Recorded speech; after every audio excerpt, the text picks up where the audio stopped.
Hey, what's up guys, it's Claudio here, and I have another video for you guys at the Herbalife Criterium. This is the 4 or 5.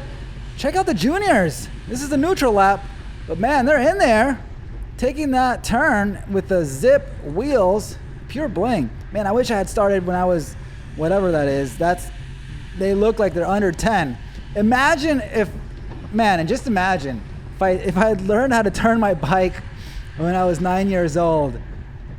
Even without any talent, you're gonna be a beast. Anyways, 4 or 5 race, I am back. This is my first race in over 20 days, in 25 days, and I didn't have any kind of structured training. You know, if you saw my last video, I was off the bike for at least 2 weeks for a bunch of reasons. I got sick, I got the COVID vaccine, I got blah, blah, blah. I half moved. This is my last week in North Carolina. I have one more of these races, I think, on Tuesday, this coming week. And then I'm in New York permanently. So, let's talk about this. Me racing with barely any fitness. I did I don't know how many workouts, like 1 interval session before this, the weekend before. And it killed me. I knew that I did not have a lot of fitness. Okay, let's look at the normalized power, 233 watts, and the average speed was 24.9. My FTP is somewhere around 257. It dropped 20 watts during this time off, and I was afraid of that. Even though I know FTP doesn't matter a whole lot in criteriums, but I was afraid that my VO2 max stuff, my ability to surge and recover was not there. So I was so conservative. I was like, I need to follow wheels. I can't do anything stupid. I can't be out in the wind. I need to conserve as much as possible. And that's what I did. And I memorized the wind direction. So check it out. That plays a big role. And I was always conscious of that. So for example, right here, we're going to get hit left to right. So where am I? I'm on the right. And look what happens. If you're on the right, look how easily you can move up. And this move is going to come back at the end of the race. And I'm coasting. Is this the time that I move up?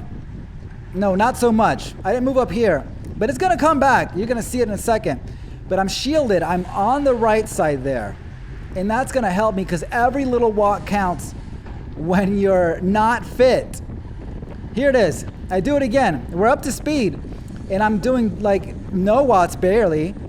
And look what happens. Look how many spots, I come all the way from the back and I move up 10 spots. Just like that. That's crucial. That's crucial to understand. And I'm still moving up. I keep my momentum and now I'm at the front of the race. And that's the way you race. You have to always find these opportunities to move up for free. My heart rate is a little high. It is hot. It's 85, 90 degrees. And so I expected my heart rate to be high also due to my lack of fitness.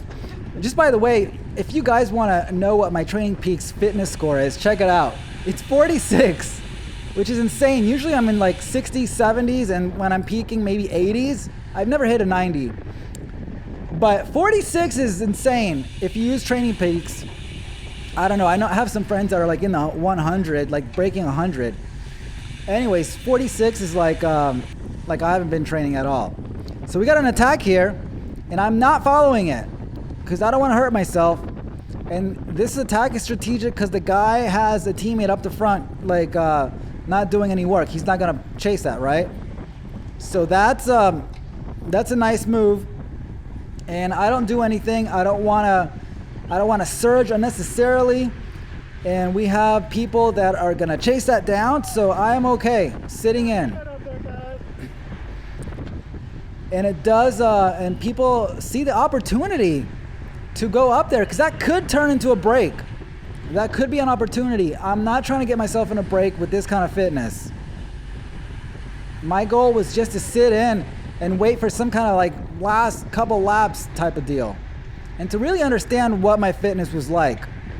I had no clue what to expect. And during my warm-up, I didn't feel great at all.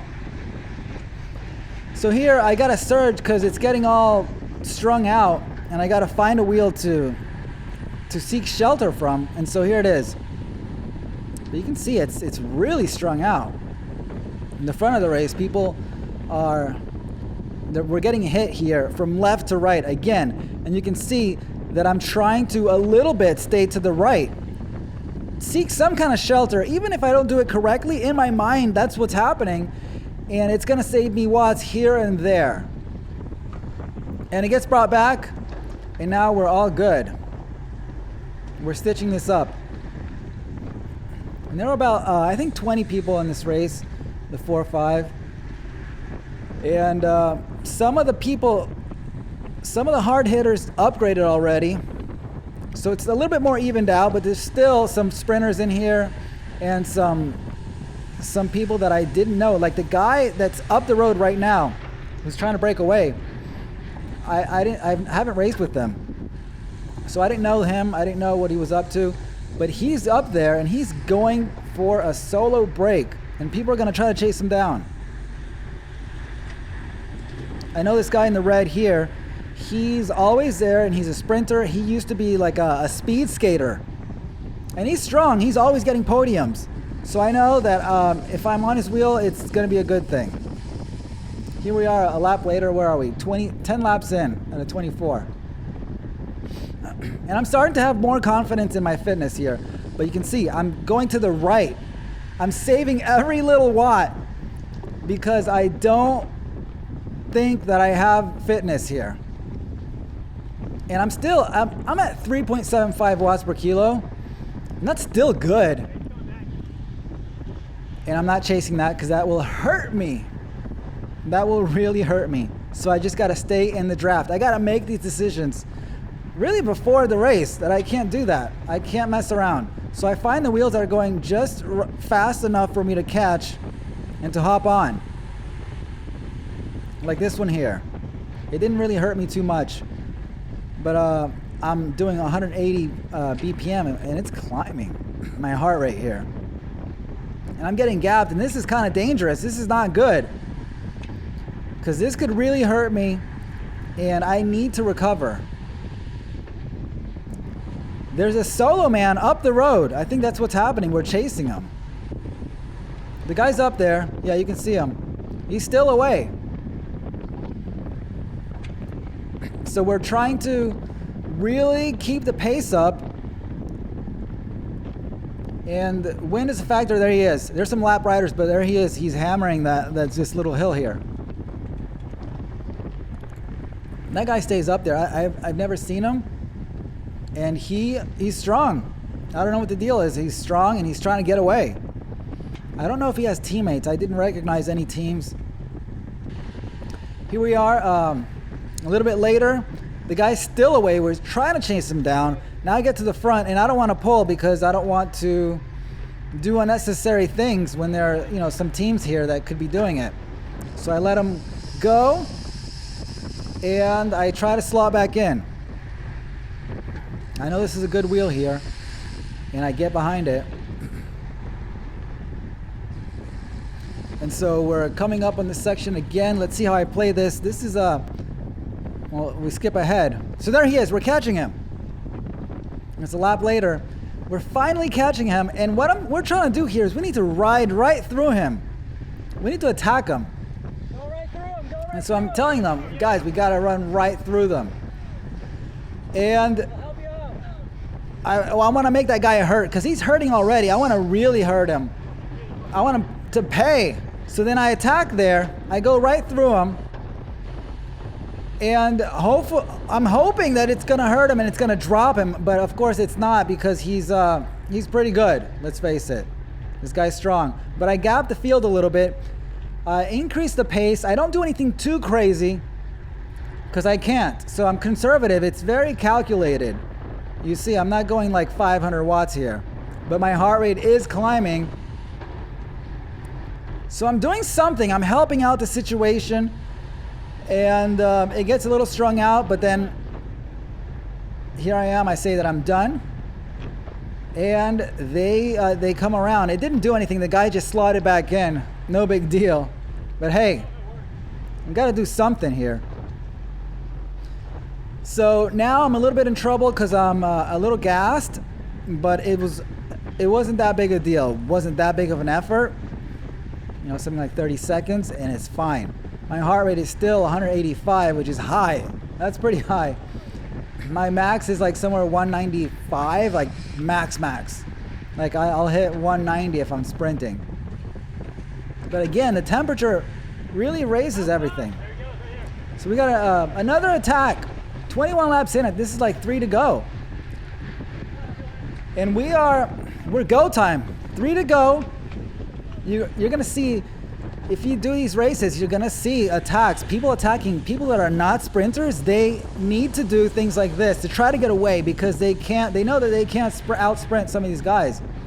So they gotta try with 3 laps to go, 2 laps to go. They just gotta try some because it's their best bet. With me included, I should be trying stuff as well because I'm really not a sprinter. I can't out sprint like the top 3 guys here. So but I'm sitting in at this race. I can't do that. I can't do like 2 laps on my own. I don't have that kind of fitness right now. So we're chasing, and that speed is 30 miles an hour. And again, I'm trying to move up on the right, and here I go at the same trick. Barely any watts. I keep my momentum, and boom, I'm in the front. I'm in the front just like that. It barely cost me anything. That's a great move. And now I can react. I can react and I can be in the race. So that was great. Now watch this. This is 2 to go, and boom, this guy goes. I think that's the guy that was doing solo before. It looks like him, and he was really smart because he countered here with 2 to go. And he's gonna try to make it the whole way. And now we gotta chase him. I mean, that takes guts. When you see somebody do something like that, in your mind, you're like, oh man, I can't blow my whole, final sprint trying to chase this guy down. So that's why nobody is really sprinting to catch him, because we don't want to waste ourselves. Nobody wants to waste their final sprint match trying to chase this dude down, and then they have nothing for the sprint. And these guys are sprinters. This guy's right here, I think he's a sprinter. He likes to sprint a lot. And then the guy in red is totally a sprinter. So they don't want to waste him. They don't want to waste themselves. And we're coming up on 1 lap to go. I'm in pretty good position here. I'm in the draft. I'm not getting hit with too much wind, but it's hurting me, guys. Final lap, let's go. And you have to commit to being in pain in the last 2 laps of a race, especially the last lap. It's gonna hurt, no matter what. It's just whoever can sustain and suffer the most, because you're really scraping the barrel here. I remember it was painful, but it was doable. And now we have the guy in red, the speed skater. He's right behind me, and he's just waiting to pounce. This guy is he's pure diesel, and he's there. He's just sitting there coasting, and we haven't caught the solo break yet. And there he is, and he's literally licking his lips, waiting. You can see him. He's about to go, licking his lips, and he goes. And I can't catch him. I need like 1100 watts to catch him, to catch his wheel. I don't have anything. I don't have any snap in my legs. And he's going for the podium. The solo break is gone. First place, second place, third place. And I put out, 800 watts. And luckily the other guys didn't have much of a sprint on them. And I hold it off. That's it. 4th place. 4th place with barely any fitness. Wow. Very happy about this. Guys, thank you so much for watching. Follow me on Instagram. Follow my progression up to New York City. I post everything on my Instagram stories. I'll see you on the next one. Peace. Now